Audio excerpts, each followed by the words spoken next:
I'm going to Mortal Kombat. You. I got you, brother. You're going down. See that? That's called training. Something I do. That's right. I train. Woo! I got this. I got you. I got you in the bag. A body bag. If I'm going to go to Mortal Kombat, I'm going to go prepared. And since I've already mastered Kung Fu, that leaves two things left for me to do. Study my opponents, and learn how to do something mystical or powerful. Like lift this car. Piece of cake.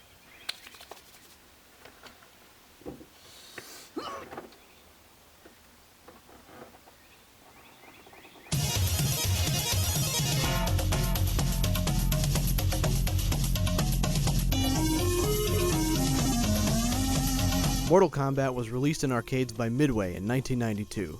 Developers Ed Boon and John Tobias were given the project of creating a fighting game to be released within a year. They originally wanted to make a game featuring Jean-Claude Van Damme, however, he already had a game in the works. But his influence remains in the game in the form of Johnny Cage, right down to the nut punch from his seminal classic Bloodsport.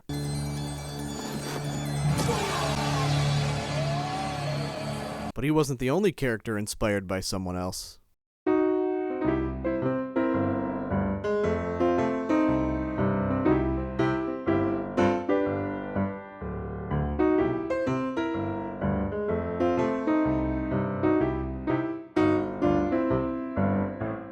Mortal Kombat spent 10 months in development from 1991 to 1992 and used a process called digitization, where they record video footage of actors performing the character motions and then use that footage to create the sprites.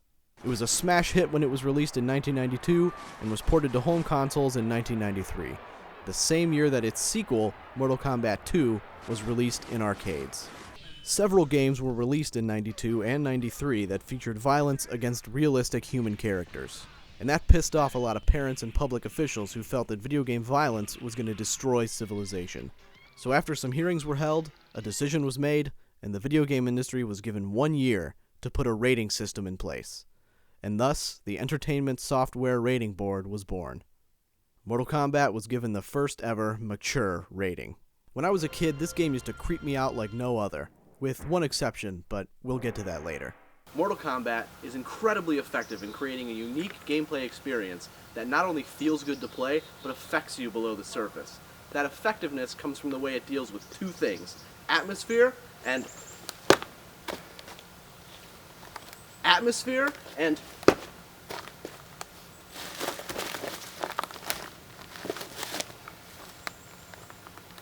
power. The whole game has an unsettling, sinister feeling about it. There's an aura of fear and death that pervades every screen. The level design creates a sort of hellish landscape and architecture, enhanced by the use of reds and oranges alongside muted grayish browns clashing with the vibrancy of the characters while still feeling cohesive. The violence is one of the most obvious factors, which is amplified by the use of the digitized sprites. It feels more real because they look more real. Not too real, though. The coloring and movements are off just enough to give it an unsettling surrealism. So much flashing text can screw with you, too.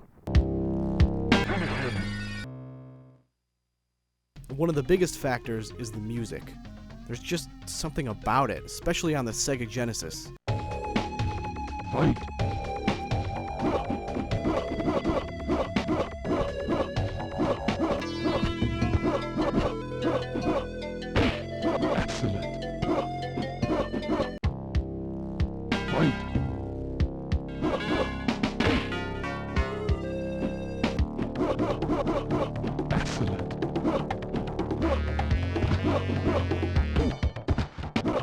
While you're focused on fighting, the music can build and get rather intense without you consciously noticing, potentially until the fight is over.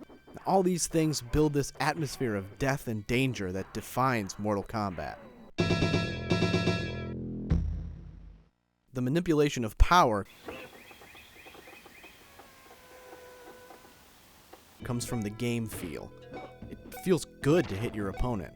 The sound effects are solid, blood spurts out, the screen rumbles with the contact, and again when they hit the ground, you can see and feel the damage you do. It feels good.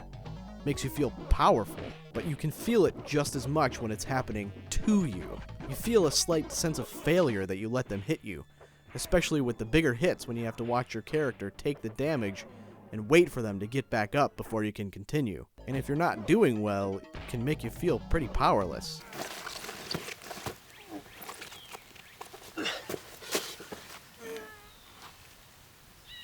Amplified by the absence of a pause function mid-fight.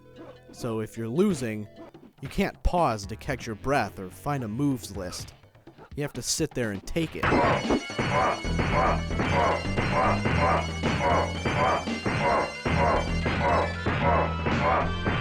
But this is all motivation to keep playing and get better and grow as a player so you can gain the power that comes from beating your opponent. And you're rewarded for that, not just with the powerful hits, but with the chance to do a fatality when you win. The chance to rub it in your opponent's fat face that you won, which is, in turn, motivation to learn all the character's fatalities. It all works to give you a sense of power and keep you playing.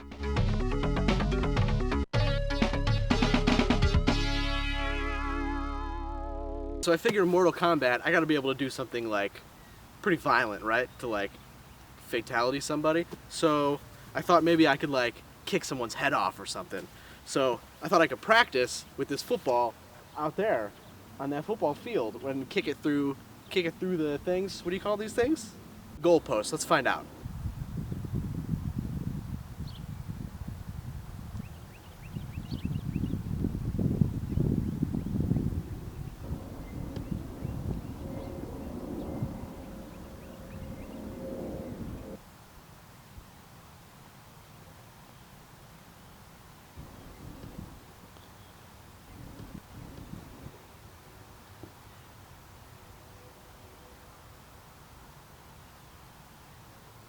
Mortal Kombat 2 took everything that made Mortal Kombat successful and amplified it and built upon it to create an even better game. It uses the same aspects that made it effective to build a more darkly comic, more difficult, more epic game. The foundations for atmosphere and power are set from the very first screens of the game. Darkness, thunder, lightning, glimpses of a deeper, darker game. The first thing you notice on the character select screen is all the new characters. And the next thing you notice is that while you were busy preparing yourself for the nightmares you're going to have because of this fucking guy, the game picked your character for you. If you didn't know that was going to happen, it can catch you off guard, plunging you into the fight before you might be ready. Superb. Once you start playing, you find a more darkly comic, more difficult, more epic feeling game. A grander scale than the first one. The story takes place in the other dimensional realm of Outworld, which allows for much more fantastic, nightmarish stages. The colors are darker, yet more vibrant. Everything looks dead and destroyed. Even the battle plan screen is now a creepy mountain in an ocean of blood. It's kinda awesome. Even simple things like this add to the feeling of a more epic and grander scope that it needed to have to reflect the story. The element of power is enhanced by simply quickening the pace. The game plays a lot faster. The attacks are quicker, the recovery time is quicker, the characters move quicker, and this is a good thing, despite the fact that it may not feel like it when you're losing. You feel a lot more helpless this time around because the hits are coming fast and furious, and if you don't know what you're doing, you can lose pretty quickly. Jax wins. But the flip side is that winning feels a lot better too. The hits are more impactful, certain hits were made more powerful, the screen rumbles just a little bit more, it's all just more intense. You feel more powerful because within the game, you are more powerful.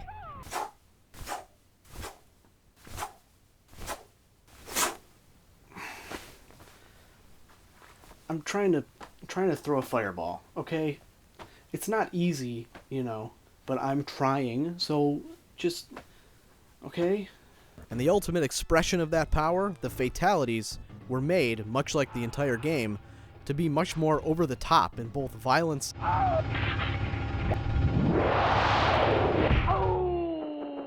and dark comedy.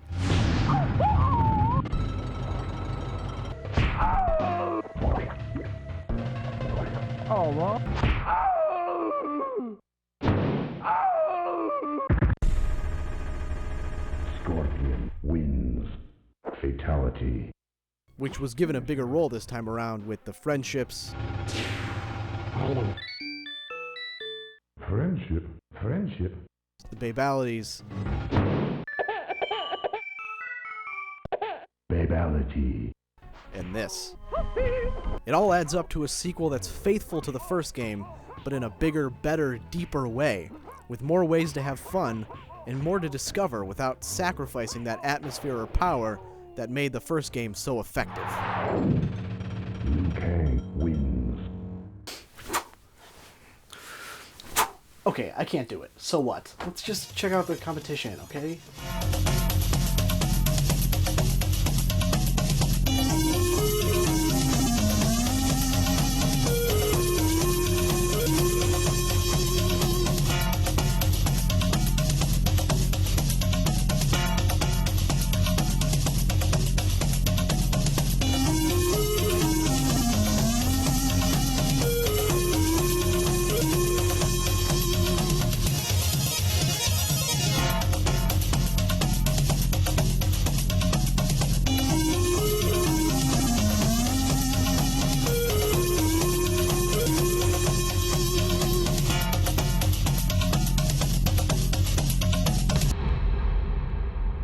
Yes, studying over. I am the best at studying. I'm ready. I got this. I got you. I got you in the bag. A body bag. I'm gonna kick you. I'm gonna kick you all the way into the sky. You'll see the curvature of the earth. Yeah, you got it. Yeah, you. Think you're pretty tough, huh? Got an ass for your face. Got an ass face. I'm gonna kick it. I'm gonna kick some ass face. Woo! Round 1. Fight. Oh, shit.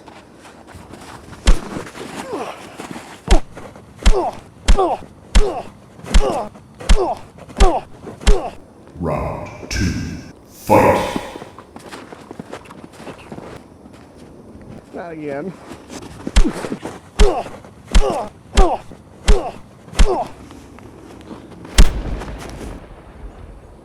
Finish him.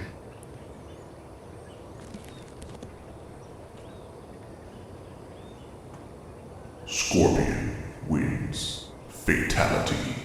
Flawless victory.